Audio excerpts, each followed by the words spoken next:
তাহাজ্জুদের সময় সূরা ইখলাস ৪১ বার পড়ে ফু দিলে কি হয়? আমি আবার বলছি, তাহাজ্জুদের সময় সূরা ইখলাস ৪১ বার পাঠ করে ফু দিলে কি হয়? খুবই দামি এবং গুরুত্বপূর্ণ আমলটি।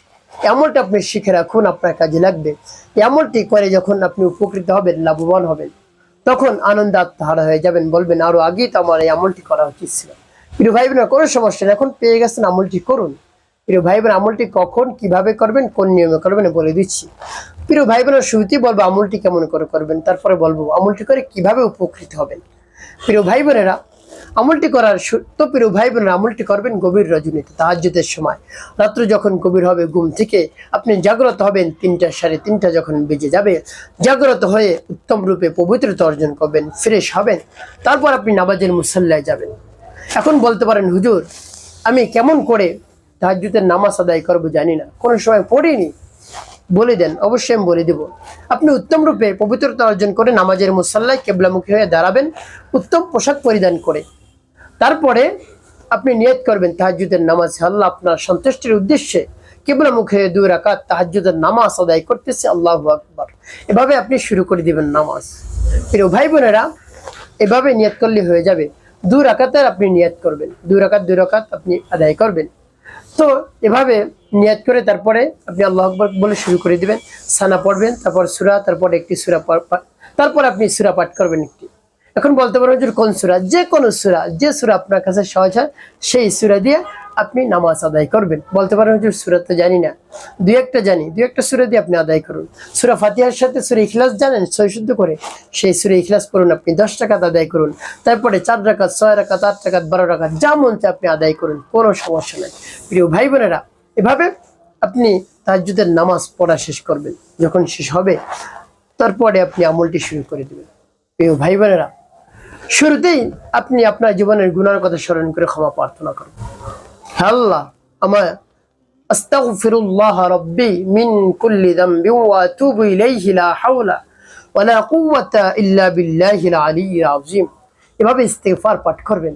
তারপরে 3 বার দুরূদ শরীফ সাল্লাল্লাহু আলাইহি ওয়াসাল্লাম, সাল্লাল্লাহু আলাইহি ওয়াসাল্লাম, সাল্লাল্লাহু আলাইহি ওয়াসাল্লাম। এবং যখন ইস্তিগফার এবং দুরূদ শরীফ পাঠ করা হয়ে যাবে, এভাবে যখন ইস্তিগফার এবং দুরূদ শরীফ পাঠ করা হয়ে যাবে, তারপরে আপনি সেই সূরাটি পাঠ করবেন। প্রিয় ভাই বোনেরা, সেই সূরাটি এই পবিত্র রমাদানুল মুবারকে পাঠ করলে কি পরিমাণ সওয়াব পাইবেন আপনি জানেন?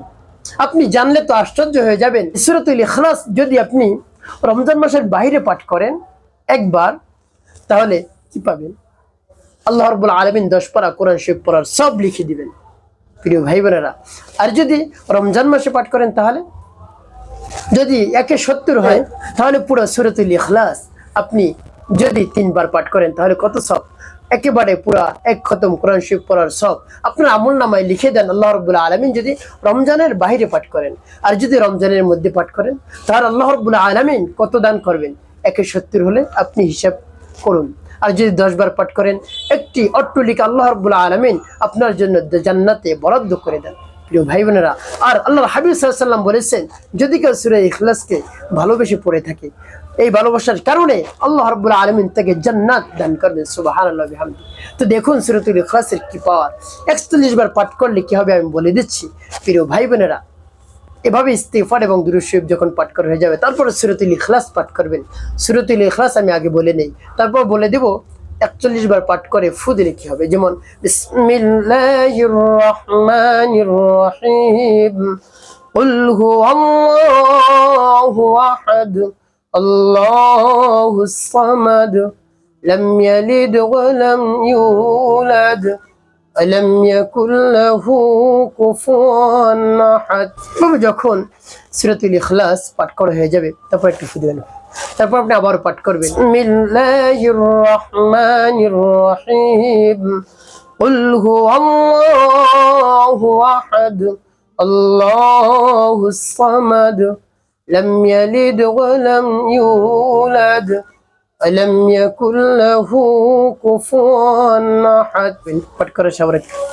তারপর আপনি মনে ধরে আবার পাঠ করবেন, বিসমিল্লাহির রহমানির রহিম, কুল হুয়াল্লাহু আহাদ, আল্লাহুস সামাদ, لم يلد ولم يولد ولم يكن له كفوا أحد করে সবার একটু প্রিয় ভাই বোন শেষে আপনি তিনবার দুরূদ ইব্রাহিম পাঠ করুন আল্লাহুম্মা সাল্লি আলা মুহাম্মাদি ওয়া আলা আলি মুহাম্মাদ কামা সাল্লাইতা আলা ইব্রাহিম ওয়া আলা আলি ইব্রাহিম ইন্নাকা হামিদুম মাজিদ اللهم بارك على محمد وعلى ال محمد كما باركت على ابراهيم وعلى ال ابراهيم انك حميد مجيد اللهم صل على محمد وعلى ال محمد كما صليت على ابراهيم وعلى ال ابراهيم انك حميد مجيد اللهم بارك على محمد وعلى ال محمد كما باركت على ابراهيم وعلى ال ابراهيم انك حميد مجيد اللهم صل على محمد وعلى ال محمد كما صليت على ابراهيم وعلى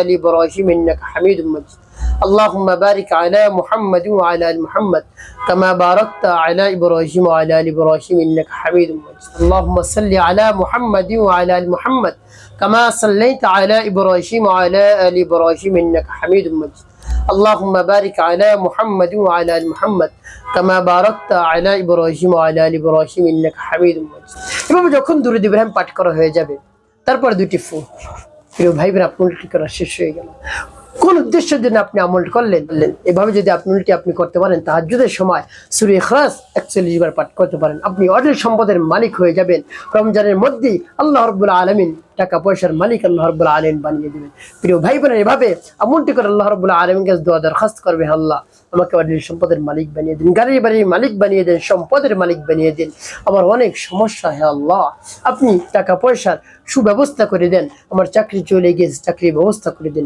রব্বে কারীমের কাছে বিশ্বাস নিয়ে আস্থা নিয়ে যদি বলতে পারেন অবশ্যই আপনি ফলাফল পেয়ে যাবেন ইনশাআল্লাহ একটি কাজ করতে হবে 5 ওয়াক্ত নামাজ আদায় করতে হবে মানুষের কল্যাণে খিদমতে কাজ করবেন অবশ্যই আপনার জীবন হবে সুখময় এবং শান্তিপূর্ণ ইনশাআল্লাহ।